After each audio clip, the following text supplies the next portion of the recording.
السلام علیکم ورحمۃ اللہ وبرکاتہ۔ اعوذ باللہ من الشیطان الرجیم، بسم اللہ الرحمن الرحیم۔ رب اشرح لی صدری ویسر لی امری واحلل عقدۃ من لسانی یفقہوا قولی رب زدنی علما اللہم بارک لنا فی اوقاتنا آمین۔ آج انشاءاللہ ہم سورۃ البقرہ کا آغاز کریں گے۔ سورت کو سٹارٹ کرنے سے پہلے، اس کی تجوید کا علم لینے سے پہلے کچھ چند چیزیں جن کا جاننا بہت ضروری ہے۔ اس سورت کی فضیلت کیا ہے ہم اس کو دیکھیں گے۔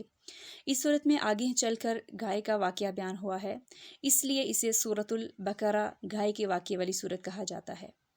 حدیث میں اس کی ایک خاص فضیلت یہ بھی بیان کی گئی کہ جس گھر میں یہ پڑھی جائے اس گھر سے شیطان بھاگ جاتا ہے، جادو اس شخص پر اثر نہیں کرتا جو اس سورت کی تلاوت کرے گا، فرشتے اس گھر میں انٹر ہوں گے اور ایک خاص قسم کی برکات اس سے انشاءاللہ حاصل ہوں گی۔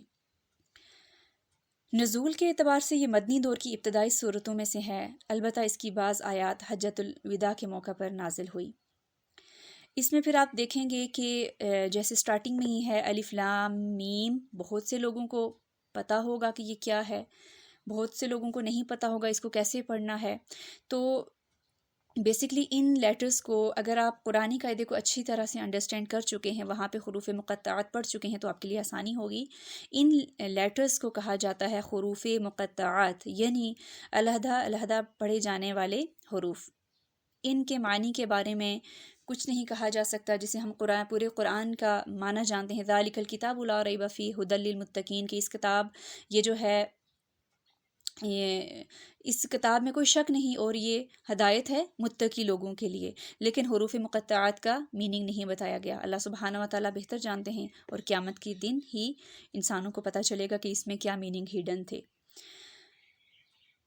پھر اللہ سبحانہ و تعالیٰ نے فرمایا کہ جس نے اللہ کی کتاب میں سے ایک حرف پڑھا، اسے اس کے بدلے ایک نیکی ملے گی، اور ایک نیکی کا اجر 10 گنا ہے۔ میں نہیں کہتا کہ الف لام میم ایک حرف ہے، بلکہ الف ایک حرف، لام ایک حرف اور میم ایک حرف ہے۔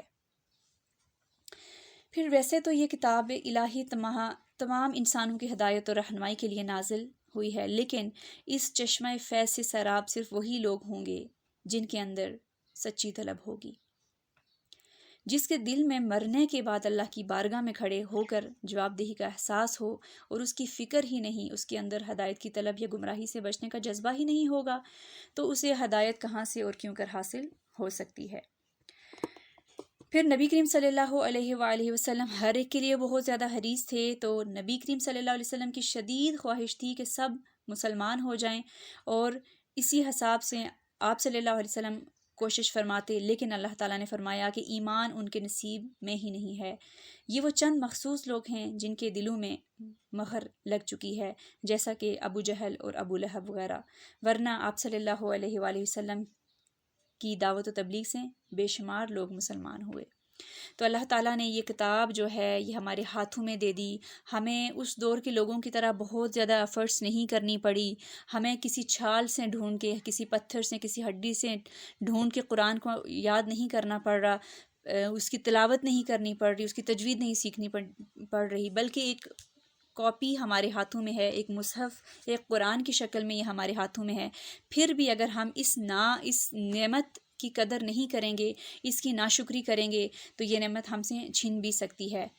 اس کا شکر ادا کرنا کیا ہے کہ اس کو کھولنا، اس کو پڑھنا، اس کو سمجھنا، اس کے معنی پر غور و فکر کرنا، اس کی تفسیر کو جاننا، اس پر عمل کرنا، اور اس کی ناشکری کیا ہے، اس کو بند کر کے رکھنا، اس کو صرف رمضان میں کھولنا، جو کہ ہم سمجھتے ہیں کہ قرآن صرف رمضان کے لیے ہے۔ قرآن رمضان کے لیے نہیں، بلکہ 12 مہینے 24 گھنٹے قرآن پڑھا جا سکتا ہے۔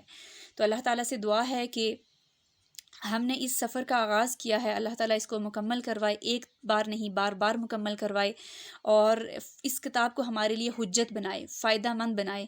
ہم صرف اس کو پڑھ کر صرف رٹنا شروع نہ کر دیں، صرف حفظ کر کے اپنے سینے میں محفوظ نہ کریں، بلکہ اس کتاب سے ہم مستفید ہوں، ہم فائدہ اٹھائیں، اور اتنا فائدہ اٹھائیں کہ ہم سے نہریں بہنا شروع ہو جائیں، اور ان نہروں سے پھر وہ نہریں، چھوٹی چھوٹی نہروں سے وہ دریا بننا شروع ہو جائیں، اور پھر ان دریاؤں سے باقی لوگ بھی فائدہ اٹھائیں۔ تو اللہ تعالیٰ سے دعا ہے کہ ہمیں اپنا حق ادا کرنے کی توفیق عطا فرمائے۔ انشاءاللہ میری جو اگلی آڈیو ہوگی اس میں ہم سورۃ البقرہ سے تجوید کا سٹارٹ لیں گے۔ بارک اللہ فیکم، سبحانک اللہم و بحمدک، اشہد ان لا الہ الا انت، استغفرک و اتوب الیک۔ السلام علیکم ورحمۃ اللہ وبرکاتہ۔